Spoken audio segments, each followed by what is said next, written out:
What's up, everybody? It's JC back with another video. Today, I got you a replay of a cheese pick in the mid lane. This is a very good pick into AD teams and like melee champs. And as you can see, they have a Trundle, Jarvan, Yasuo, Misfortune, and Senna. So full AD team. So this works out. So basically, what you do is you build AP volley. What you go is Nashor's rush into a Omnivamp, not Omnivamp, a Rift Maker. And you can see here, they're trying to cheese this level 1. I'm like, what in the world is going on? Unfortunately, I had to blow our flasher there. But, yeah, this is like a really good counter to Assassins, mid lane Assassins, like, you know, like Yasuo Zed, Yone, Akali, really any kind of mid lane Assassin. Fizz, it's good into Fizz. Diana, those champs. Yeah, you go into Nashor's Rush into a Rift Maker, and then you build basically full tank. So this game we went like Frozen Heart, Thornmail, pretty much all armor and AD reducing items, just to completely counter the Yasuo and the other AD champs that they have on their team. So actually, we had the Jarvan. I guess the Viego changed into the Jarvan. I was like, wait a minute, what? But yeah, I'll kind of just hit the highlights, show you like kind of what you need to be doing in this matchup, and then yeah. So you can see how much damage we did there. We just hit our Q stun into a auto W reset, and it did like, you know, 30% of his health in one combo. And if you don't know volley as he auto attacks, his passive, he stacks up attack speed. So once he hits like 6 stacks, he does more attack speed. So you plug it together with lethal tempo. I forgot to mention our runes, but for runes we took lethal tempo, triumph, alacrity, coup de grace, and then we took unflinching and second wind. So yeah. In your early game, you have such good wave clear with Volibear. When you stack up to the full on your passive, you get the lightning that goes between the minions. So if you're not trying to push, it's kind of hard because every time you auto, once you hit your max passive stacks, your auto attacks, like they do lightning between the minions. So just keep that in mind. You're gonna auto push on Volibear. It does happen. So just. But your wave clear is nasty, so that's the other good thing about it.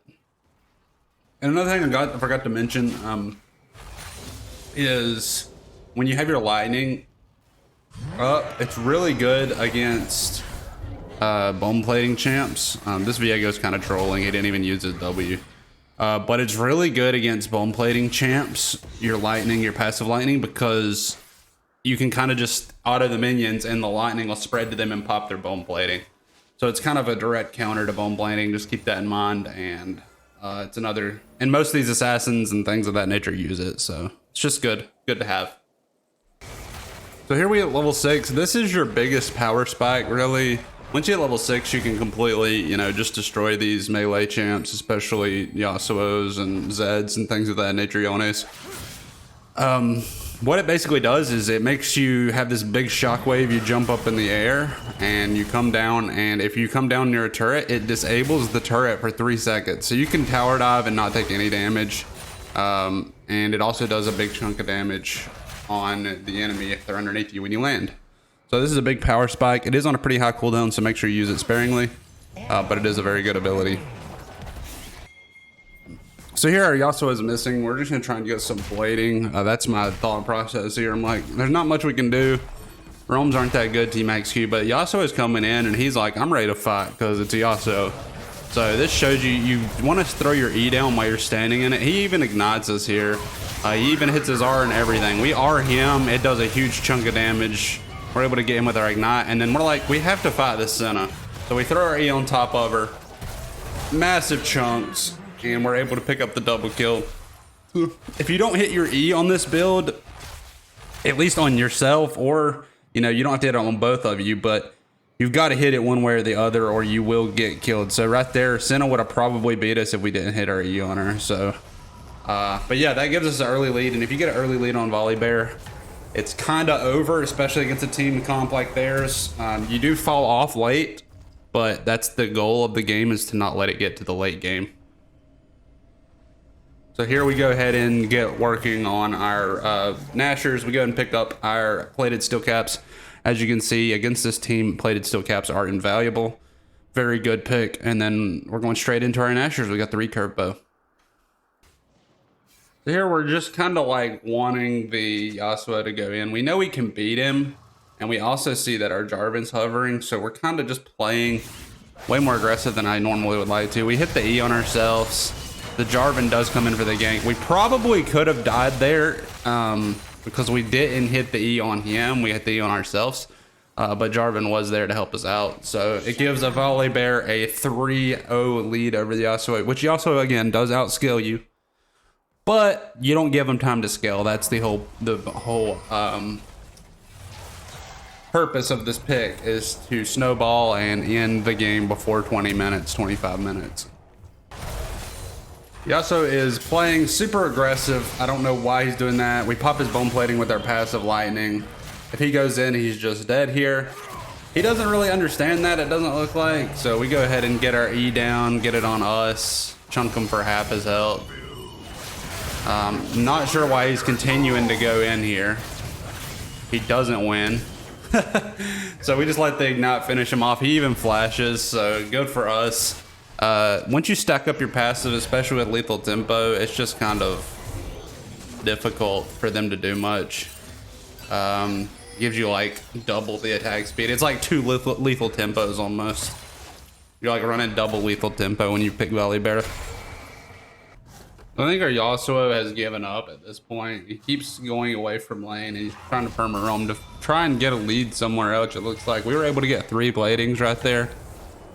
Just standing there and auto attacking the turret. That's another good thing about Volibear, is you're stacking up your passive on the turret as well. So you get that. It's kind of like Jax in a way, where you're attacking and get your auto attack. So you take turrets very, very quick.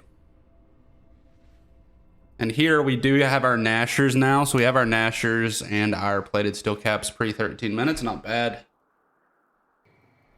So at this point, we know we can just beat y'all. So even if we take a bad fight, we still just beat him because we're so far ahead. I mean, he hits his Q here. He doesn't go in, which is smart on his part. But we're just going to keep applying the pressure. And then, of course, Yasuo right on Q goes in here. We hit our E on ourselves. Basically take no damage from him there. We have our R to finish him off. Unfortunately, we didn't get the turret disabled because you saw that little black ring. That is the radius for the turret disabling. So, but it didn't matter. We got the damage off on him. And we get the first turret here.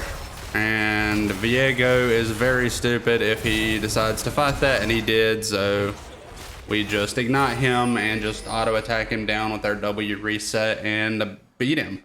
Our ignite, we probably wouldn't have beat him there if we didn't have our ignite, but we did. So now we're just trying to basically snowball and end the game. We're at 6-0. Take all of Viego's camps, take all the enemy jungle's camps, try and roam, try and get this game over with. That's your goal at this point on a mid AP Volibear.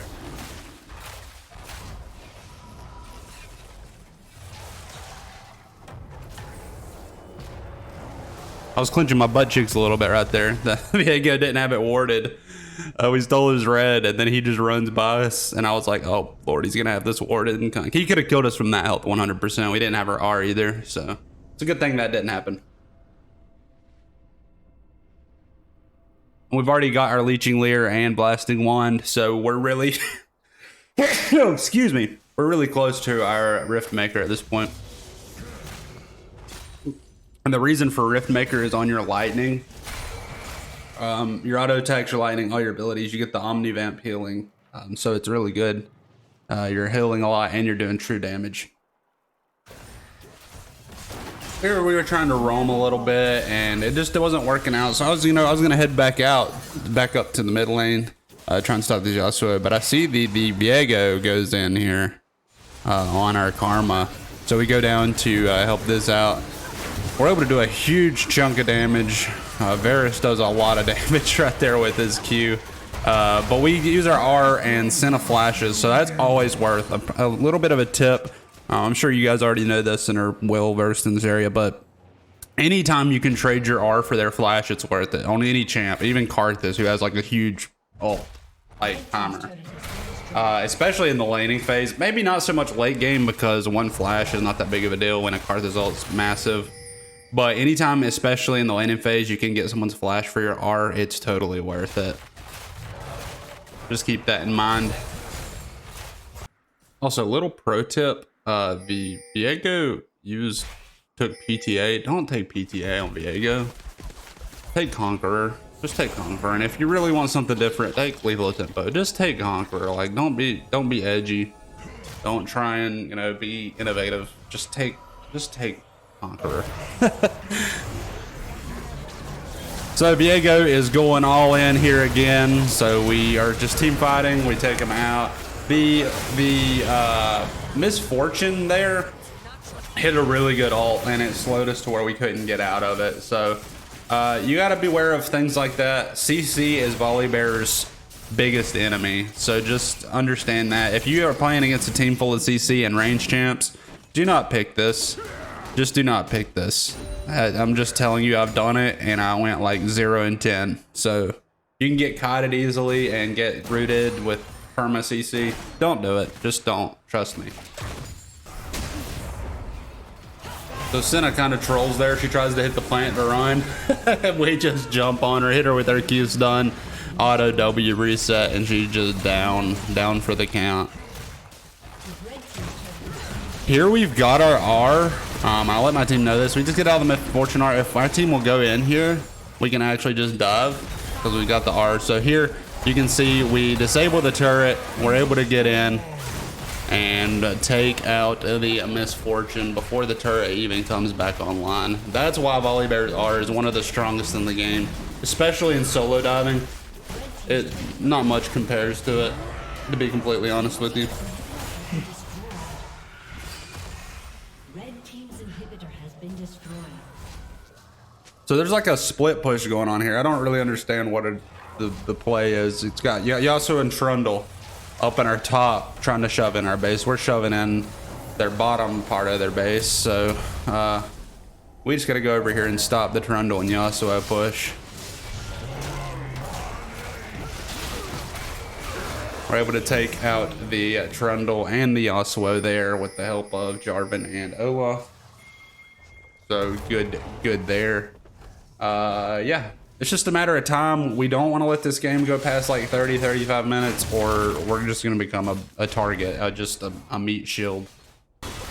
So we've got our Rift Maker, and we went straight into Frozen Heart. After that, Frozen Heart just really good against their team comp. I would normally recommend something more versatile if they're balanced, but Frozen Heart's just super good against their team comp. The Trundle has just become pretty much an auto, just AFK split pusher at this point, which is good because that's all he can really do. Yasuo, not sure what he's trying to do here. I know he's got like 6 people with him, but we are him. Take him for half his health. We're eating the Misfortune ult, but we just gonna auto this guy down, finish him off, and get out of there. Senna does not want to fight us here. She may think she wants to, but she would definitely lose, so it's a good thing she didn't. But Yasuo is a non-factor, especially with the Frozen Heart. It's very good for us. So we see a fight is breaking out here. We just hop in, get our autos off on the guy. We just can stand still and auto and W reset. So we're trying to dive the Senna there. We get her stunned for the Jarvan to finish her off. And yeah, that's pretty much how it goes.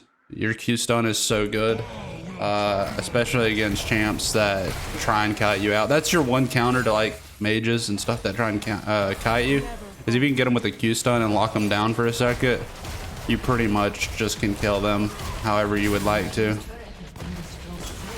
So here we're just trying to win with brute force, just take it over. We've got Misfortune right under our ult. There's not anything she can do. We hit her with the full combo. Our R into autos, W reset into a Q stun, and then more autos to finish her off. Really not anything immobile champ like Misfortune can do, especially if she doesn't have flash. So really good for us.